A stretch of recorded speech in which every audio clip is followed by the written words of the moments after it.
بەڵێ جا ئەوە ئەنجامی هەڵبژاردنەکان بۆ ئەنجامی دەنگەکانی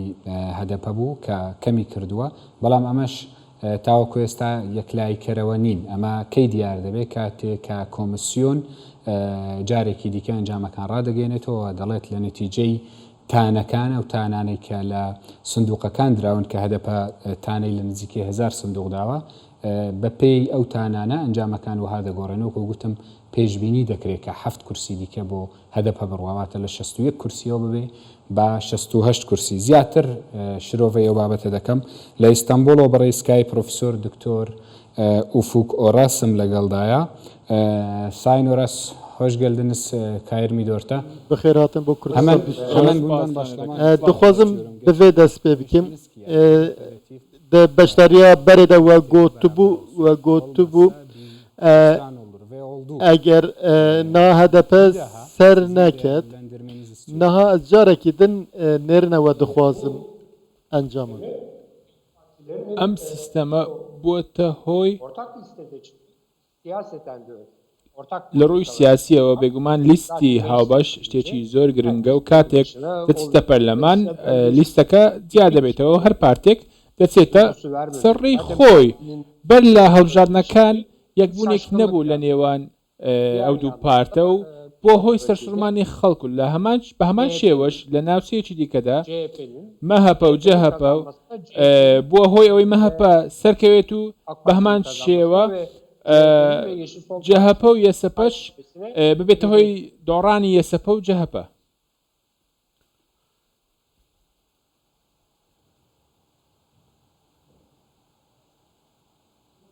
Evet. Biliyorsunuz ki winjî dizanin îro Partiya Çepa kes zêdetirî 1000 sindoqan tane lêkirin gelo ew li ser guhertinê serencaman کاریگەری دەبێت چونکە لە ئەنجامدا ئێستا دەکرێت هەندێک دەستکەوتی نوێ بەدەستبێن و بەڵام بە شێوەیەکی گشتی هاوسەنجیەکە ناگۆڕێت. ev taneyên ku hatine durustkirin gelo sedemin vê çine gelek li ser gelek sindoqan tane hene her wiha CHP jî nerazîbûn nîşande li ser sindoqên serokkomarî û li seran serê bajaran tane dane sedemin vê çine bi rastî jî dibe ku di hilbijartinan de sextekarî hebe بێگومان لەبارەی سندوقەوە ئەوانەی کە ئەو پارتانێکەوە چاودێریان هەبوو لە سندوقەکاندا وا دیارە کێشەیەک هەبووە لە پرۆسی دەنگداندا بۆ یەتانە هەیە لەبارەی گواستنەوەی داتەکان بۆ کۆمپیوتەرەکان چەند ئەنگەرێک هەیە کە بێتە هۆی کێشە و لە ڕێ ئەم تانانەوە دەکرێت ئەم کێشانە بەلاوە بنرێت بۆیە ئەمە تەنیا شتێک نییە کە دووبارە هەموو بەلاوە بنێت یاخود بێتە هۆی نامەشروعی بوونی هەڵبژاردنەکان ئەمە هەڵەیە من jî temaşe kir ku di torên civakî de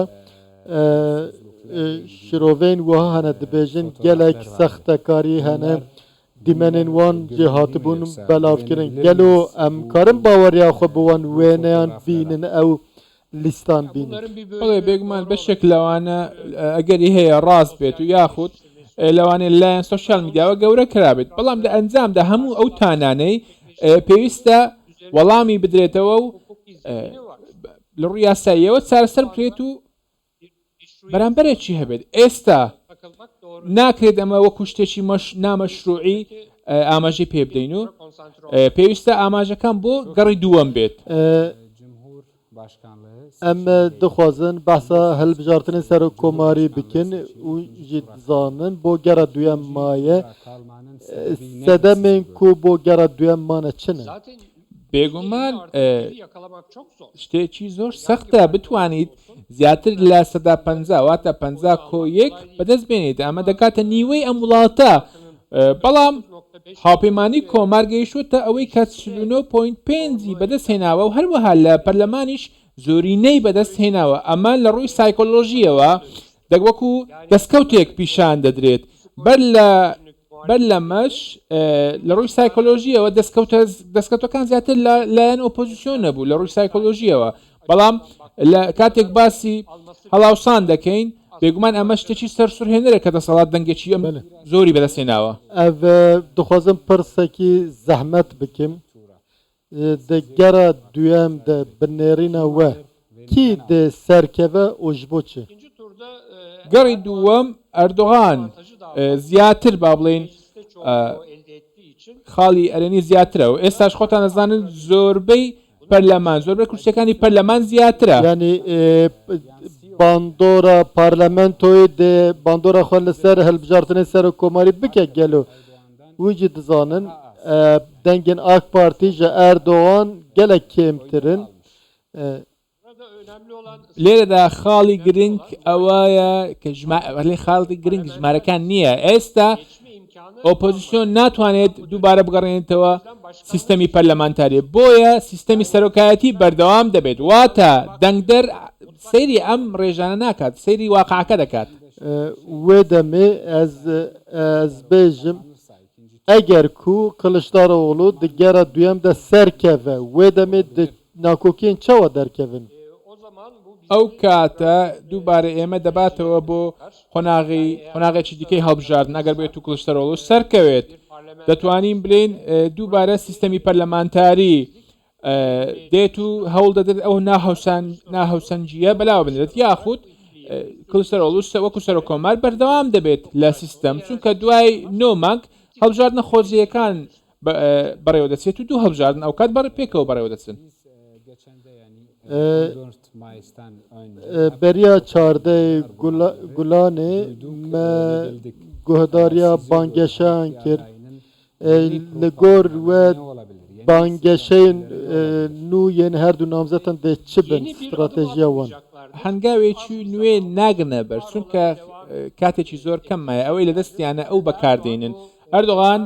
بەردەوام دەبێت لە پرسی هەبوونی دەوڵەت وا دیارە کە کاریگەریشی هەبووە و بەردەوام دەبێت لەسەر ئەم سیاسەتەی هەروە لە ئۆپۆزیسیۆنیش لەبارەی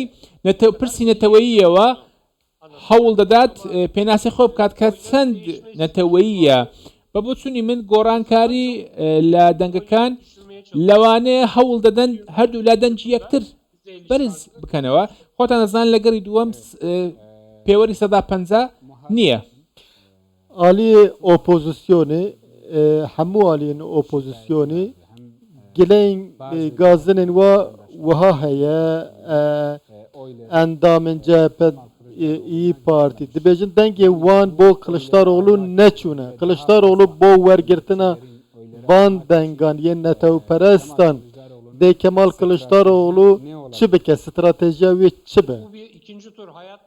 بێگومان پرسی گەڕی دووەم وەکو مان و نەمان وایە ئەوانەی کە دەنجیان بە کەمال کلشتەرۆڵ و نەداوە دەبێتە هۆی کێشە بۆ کلشتەرۆڵ هەروەها ئەو کەسانێکەوە بەشداری لە پرۆسی دەنگدان ناکەن ئەمەش کێشەنە بۆ کەمال کلشتەرۆڵ و بێگومان چەندین استراتێجی سیاسی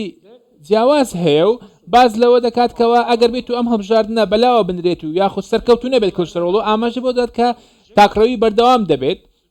بۆیە ئەوانەی کە بەشداری لە هەڵبژاردنەکان ناکەن ئەگەرێکی زۆرە و ئاماژە بەوە دەدات کە ناکرێت بەشداری لە هەڵبژاردنەکان نەکەن بە بۆ چوونی من ناکرێت لەم ماوەیەدا بۆ چوونەکان بە شێوەیەکی گشتی گۆڕانکاری بەسەردابێت nêrnekî wa hebû li navçeyên Erdhejê û li bajarên Kurdan Kılıçdaroğlu û opozisyon dengên xwe zêde bikin lê niha Erdogan zêdetir girtiye nêrina we çi ye هۆکاری ئەوەیە کە یەکێک لە کاندەکان لە دەسەڵاتن و ئەویت کەش کاندەکەی دیکە تەنیا بەڵێنی هەیە واتە ئەو چێشکەیە کە لە دەستی تۆدایە باشترە لەوەی لە سەردارەکەیە بۆیە هۆکارێکە ئەوەیە واتە دەنگدەر لە ناوچەکەدا زیاتر واقعیانە هەنگاویان ناوە لەبارەی دەنگدان و